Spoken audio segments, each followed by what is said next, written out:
नमस्कार मित्रांनो, आजच्या या व्हिडिओमध्ये आपण TRTIची जी बायोमेट्रिक अपडेट आहे म्हणजेच बायोमेट्रिकचा जो ऑप्शन आहे तर त्याबद्दल आपण माहिती जाणून घेणार आहे। आणि जी बँक डिटेल आहे तर त्याला जी अपडेट करायचा प्रॉब्लेम आहे मुलांना तर त्याबद्दल आपण त्या ठिकाणी पाहणार आहे। आणि ज्यांनी संस्था निवड केलेली आहे तर त्यांचं जे स्टेटस वगैरे आहे तर ते आपण त्या ठिकाणी चेक करणार आहे। तर व्हिडिओ नक्की शेवटपर्यंत बघा आणि चॅनलवर नवीन असाल तर चॅनलला सबस्क्राईब करा। तर या ठिकाणी TRTIची जी ऑफिशियल वेबसाईट आहे त्या ठिकाणी आपण जसे विजिट करणार लॉग इन करून आपल्याला जो फर्स्ट ऑप्शन दिलेला आहे अपडेट बँक डिटेल, तर त्या ठिकाणी पहिला जी बँक डिटेल होती तर ती अपडेट करण्यासाठी आपल्याला ऑप्शन नव्हता, तर तो ऑप्शन या ठिकाणी अवेलेबल झालेला आहे। आपला अकाउंट होल्डर नेम असेल, त्यानंतर बँक अकाउंट नंबर कन्फर्म करायचा असेल आपल्याला 2 ठिकाणी, त्यानंतर IFSC कोड वगैरे एंटर करून आपल्याला जी बँक डिटेल आहे तर ती त्या ठिकाणी आपल्याला सबमिट करायची आहे।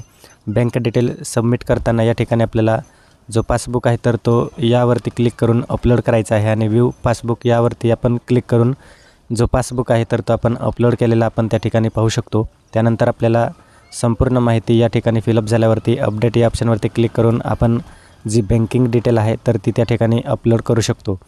त्यानंतर सेकंड ऑप्शन दिलेला आहे आपल्याला अॅक्नॉलेजमेंट रिसिप्ट, तर ज्यांनी संस्था निवड केलेली आहे तर त्यांना त्याची जी पावती आहे तर ती या ठिकाणी डाउनलोड करता येणार आहे। आणि त्यानंतर प्रोफाईलमध्ये आपल्याला एक ऑप्शन दिलेला आहे, आपण या ठिकाणी पाहू शकतो।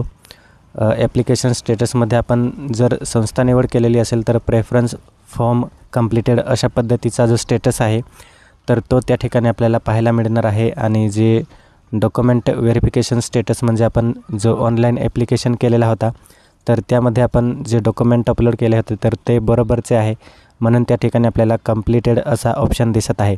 काही विद्यार्थ्यांना या ठिकाणी त्यांचा जे फॉर्म असेल किंवा डॉक्युमेंटमध्ये रिजेक्ट झाला असेल तर त्यासाठी या ठिकाणी त्यांना रिजेक्टेड असा ॲप्लिकेशन जो स्टेटस आहे तर त्या ठिकाणी पाहायला मिळतो।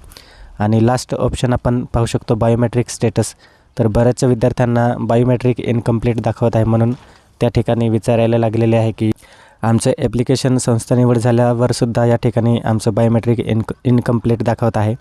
तर मित्रांनो, आपण जी संस्था निवड केलेली आहे तर त्या ठिकाणी जी बायोमेट्रिक आहे तर ती आपली कंप्लीट केली जाईल। आपल्याला जे ॲडमिशन आहे आपली अकॅडमी जी आहे तर ती अलॉटमेंट झाल्यावरती त्या ठिकाणी आपली बायोमेट्रिक घेतली जाते आणि त्या ठिकाणी आपली जे बायोमेट्रिक आहे तर ते कंप्लीट झाल्यावरती हे जे बायोमेट्रिक इनकम्प्लीट आहे तर ते त्या ठिकाणी कंप्लीट होणार आहे। तर अशा पद्धतीची अपडेट आहे। तर आय होप आपल्याला जो व्हिडिओ आहे तर तो समजला असेल। थँक्यू।